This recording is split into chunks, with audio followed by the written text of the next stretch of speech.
Today's talk is called Finding the Good. And as always, I have some quotes to begin with. These, once again, are by Rumi. Out beyond the ideas of wrongdoing and right doing, there is a field. I'll meet you there. When the soul lies down in that grass, the world is too full to talk about. Another quote by Rumi. The wound is the place where the light enters you. And lastly, if you are irritated by every rub, how will your mirror get polished? So last week I spoke about being all in. I spoke about the concept that, you don't want to, tread water. You don't want to just put your pinky in. You want to dive all in. You want to put your eggs all in one basket. You want to have it all in, whatever it is you're going for, whether it be relationship, whether it be work, whether it be whatever it is. You want to make sure that to live like the fullest, you are not hedging your bets, but you are diving all in. Well, in doing so, some folks, when they heard me talk about this, responded by talking about resistance and how they were dealing with resistance. So I wanted to continue on this particular topic by saying this isn't about dealing with resistance. It's about finding the good. Because it is through gratitude and finding the good that life flourishes. So, and it's not just about intellectualizing and thinking about what's good about a situation. It's about then breathing it into your heart. So the idea is to cultivate the skill of not just intellectualizing the good, but feeling it and then embodying it. So if you feel wounded, remember what Rumi says, that that's where the light enters. The difference between circumstance, the difference between whether a circumstance simply goes into remission or whether it's truly healed is completely dependent upon how much good we can feel in it and feel the gratitude and blessing of it. Those who are constantly fighting their circumstances, struggling through them, may experience a remission of whatever it is they're fighting against. But the odds of it returning are tremendously great. What creates true healing is when we breathe in deeply to the gratitude and blessing of whatever the circumstance is. Not only not resisting it, but actually finding that place of love with it, acceptance, beauty.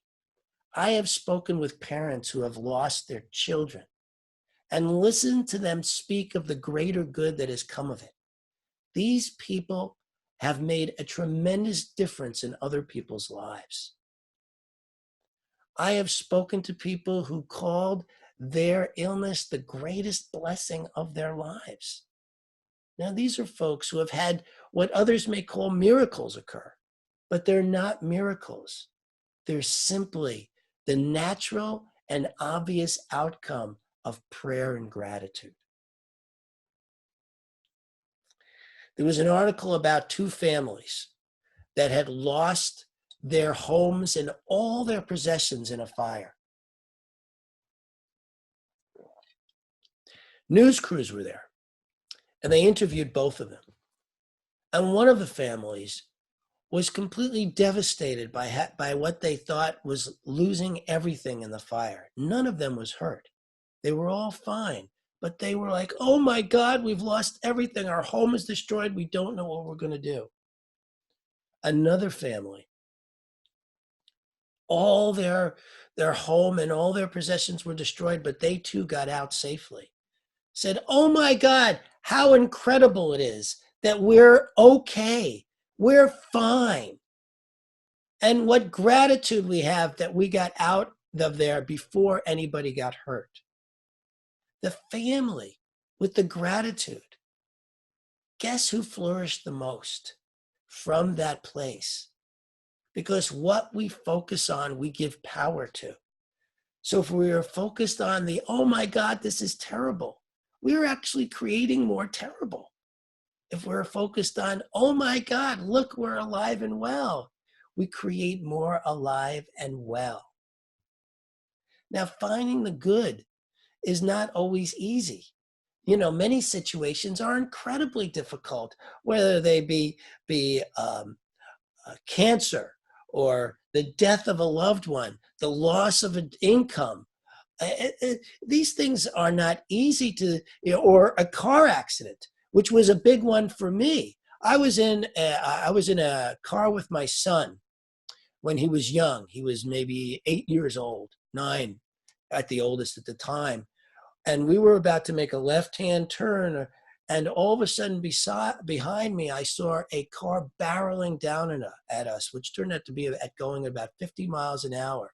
And all I had time to do was put my hand in front of my son and let go of the brake at the point of impact, and then slam back on the brake before we went into head-on traffic. The car was destroyed. Our bodies hurt, but we got out of there alive. And finding the good, and then the insurance company refused to pay up the full amount for replacing the car. So we couldn't get a car as good as the one we had, or at least that's what I thought for starters.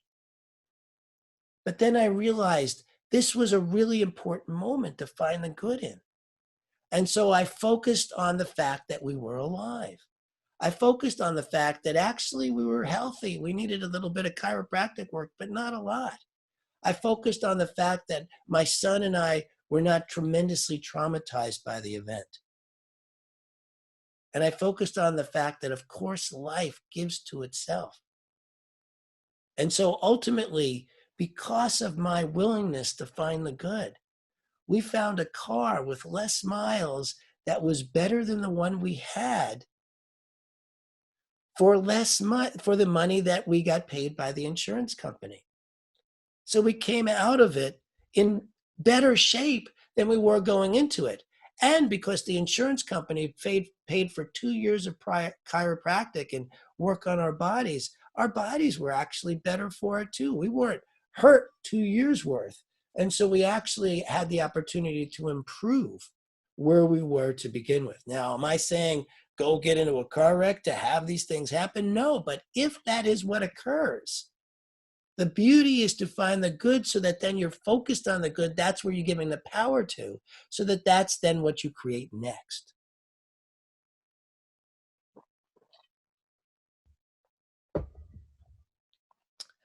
When I was given 3 days to live, I didn't get angry and hate the world and everyone around it. I got quiet and actually realized, oh my God, with so little time left, I better start appreciating and loving what I have. And I did that. I had up to that point for several years really been angry about my life. And I am very clear that it was from my lack of gratitude that my body went to a point of where the doctor said I only have 3 days to live. That it was through that the only thing that saved my life and why I didn't die in 3 days was because I shifted to a place of gratitude. Because it wasn't that I had shifted to a place of possibility that I was going to live. I didn't actually know whether I was going to live. In fact, I was pretty sure I was going to die. But what I did do is shift to a place of tremendous gratitude for what I had. And I believe that more than anything else saved my life. And in the opposite way, I can see where a life that lacks gratitude, that lacks finding the good, can actually kill you. So it makes it really important, not just some thing to try out and, hold as a whim, but really important to focus on what's good about your life and what's grateful, because the other can kill you and this can make your life flourish. The power of it is tremendous in either direction. It's not a neutral thing. If you don't have gratitude, it's not like life is neutral. Okay? That's a really important point I want to make here. Gratitude or the lack thereof, finding the good or the lack thereof, is not a neutral thing. One has tremendous power in building your life. The other has just as much power in destroying it. It's your choice. Choose wisely.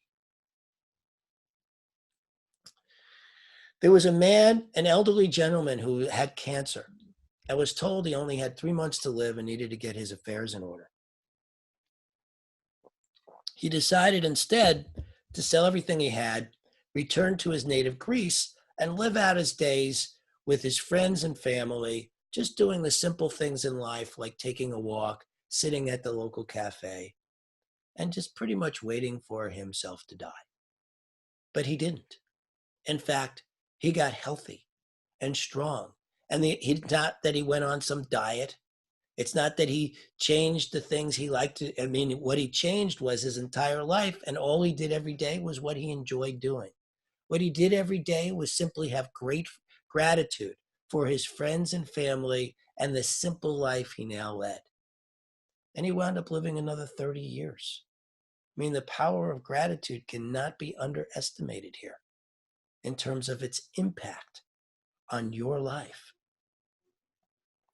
As far as statistics go, there's been research done that couples who wear rose-colored glasses with each other actually have way better relationships than those that don't and have a much better chance of lasting. Now, does that mean that they're in denial about each other? No. It means they don't when the little things that annoy them get in the way, they focus on what they love about their partner. Now, I want to be clear that I'm not talking about bad behavior, abuse, um, uh, whether physical or emotional, cheating, or some of the major things that really are destructive. I'm not saying you can gratitude your way through those things. No, it's probably time to move on.